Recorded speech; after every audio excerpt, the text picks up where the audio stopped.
What is up, my dude and dudettes, and welcome back to TellerTube. In today's video, we're going to be looking at the subreddit r/Entitledparents. But first, if you guys are new to my channel, be sure to subscribe so you can stay up to date with my latest videos. And with that being said, sit back, relax, and enjoy the video. Son's father is a real piece of work.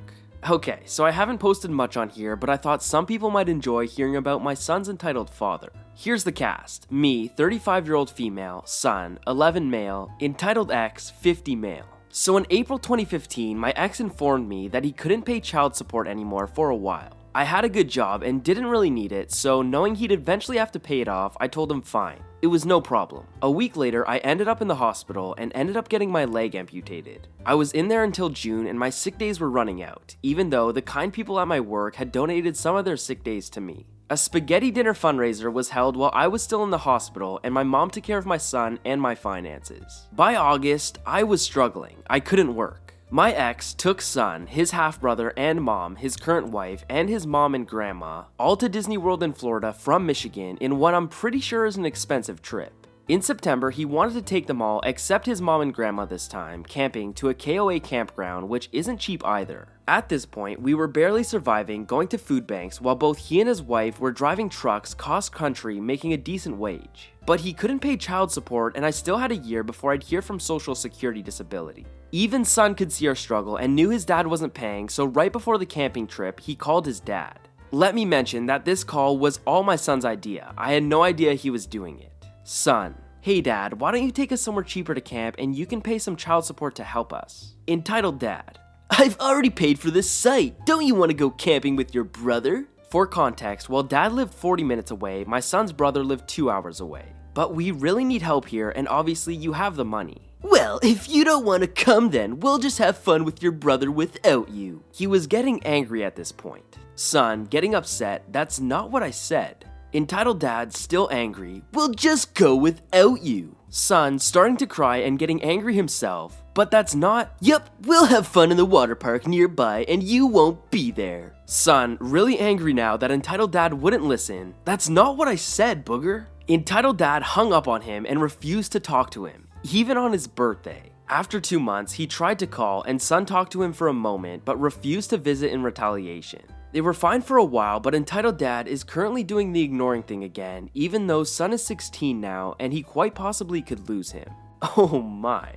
No, I'm not gonna pay child support, are you crazy? I'm gonna go camping. If you don't wanna come, then fine. Shake my head. Didn't give my entitled father a loan, and now he's suing me. Okay, so as per normal obligatory, I'm a 29-year-old Vietnamese-born Canadian woman with an entitled father. I posted almost a week and a half ago because my father, who I had not spoken to in several years, demanded a loan for over $150,000. I said hell no, so he decided to sue me for $85,000. Well, we had the court today. I was able to only phone in because of, well, 2020 stuff. The judge basically threw it out immediately. He did look over his evidence and mine. But yeah, he was almost laughed out of the court. The judge spoke to me directly and advised me to get a restraining order and talk to me about my sister living with me. The judge asked if I was getting any support from my mother and father to help pay for my sister, and I said of course my mother sends $1,000 a month for my sister and my father sends nothing. So I was advised to seek counsels of a family lawyer because my father should be laying me support payments until my sister finished university. I just called one a few minutes ago and well, it seems like my father will soon be forced to pay money for my sister to live. I guess karma can really be a booger. Okay, but first, why on earth are you suing your own daughter for $85,000? Like, what are you doing, chief? Dad wanted a female security officer to tell his toddler that toxic masculinity was the right way. So I used to work as a security officer and I was damn good at my job, especially since being viewed as female, it's a struggle to be taken seriously in a job that is considered by society to be a man's job. Anyway, the story. I was a gate guard for an outdoor public-owned entertainment area. I was there to keep random people from parking, blocking the entrance, and to let trucks in there where they bring stages, etc. for huge events. While waiting there, a man walks past taking his young son to daycare. Kid was 3 or 4. He was in the process of explaining to his son that boys don't cry, only girls do. He sees me and wants me to tell his son the same. I instead tell the son something like, boys can cry too. Only really strong men and boys cry. It's weak men that think only girls do. If you cry, it's because you are a strong boy. Well, the dad went red in the face, hurried to the daycare down the road, then came back to yell at me. I turned around and pointed out I'm a female in the role of a male, that he is a chauvinist pig to teach his son such toxic masculinity. He responded with, "Well, I'm French, that is our culture." I replied with, "This is New Zealand, and it's not our culture." Yikes. Looks like that didn't really work out for you, Chief. Entitled mother decides to call the cops on her 12-year-old. So, a bit of backstory on this. My entitled mother is the biggest, most accurate description of a Karen that you could get. The only thing that doesn't match is the haircut. She's been this way my entire life, and I don't see her stopping anytime soon. Just to give you an idea of her personality. Back when I was 12, maybe 13, my entitled mother decided that showing emotions and being somewhat possessive over my own items was a big no-no. And I don't mean possessive as, I'm gonna throw a tantrum if you dare think about taking my toy away. It was more of, I want to know an actual reason for you taking away my things. She often took things away, which certainly didn't help my possessiveness. Entitled mother also knew and knows several police officers and is good friends with them. She gets the bright idea of let me traumatize my child by having a uniformed, off-the-clock police officer come yell at them. I was hardly a teenager and certainly had never done anything wrong. I'd never even been threatened with juvie since I was well behaved and laid back. But being the entitled mother she is, not having absolute control over myself obviously hit a sore spot. So, she calls her police friend who shows up in full gear and I spend a solid 15 minutes being talked down to in a very condescending manner. Having a bright flashlight shined in my face, I'd also like to mention I have glasses because of bad eyesight and that flashlight certainly didn't help matters. And generally being terrified from the threat of being brought to juvie and having this on my record. What? Like, that just sounds like a terrible idea. Why would you traumatize your kid by having an off-duty officer come and threaten them? Come on, Karen. Entitled parents and teachers try to get my Nana to force me to obey them.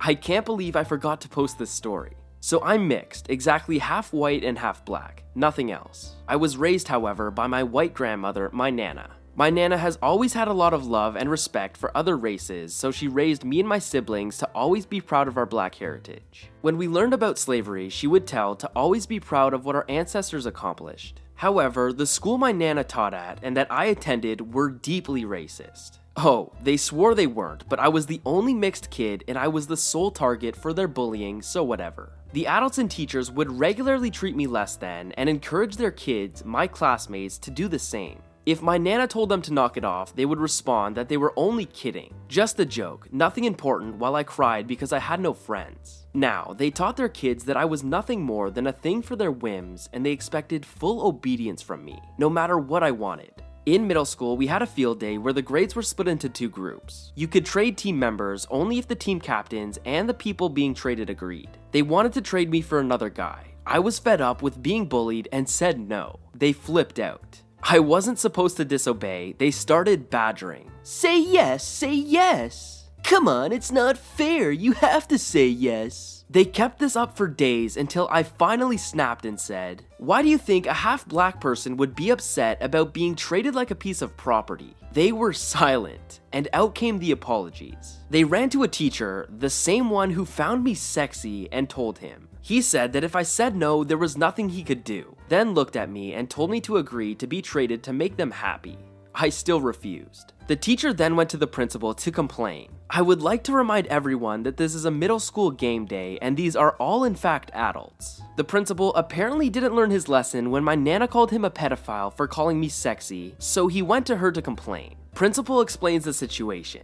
Nana: "So Christina said no." The principal: "Yes." And she's allowed to say no. "Well, yes she is." Then I don't see the problem here. "Well, her classmates aren't happy that." They have never once cared for her happiness, why should she care about theirs? Now, instead of dropping it like any sane person, he decided to tell her the comment I made. This ticked her off and she let loose. Of course she would make a comment like that. She's incredibly proud of her black heritage. I raised her to be proud of it. Do you expect her to be ashamed of it? Expect her to hide it? No, of course not. I would never. Good. Then I really don't see a problem here. No, there's no problem. I'll handle it. They immediately stopped trying to get me to agree.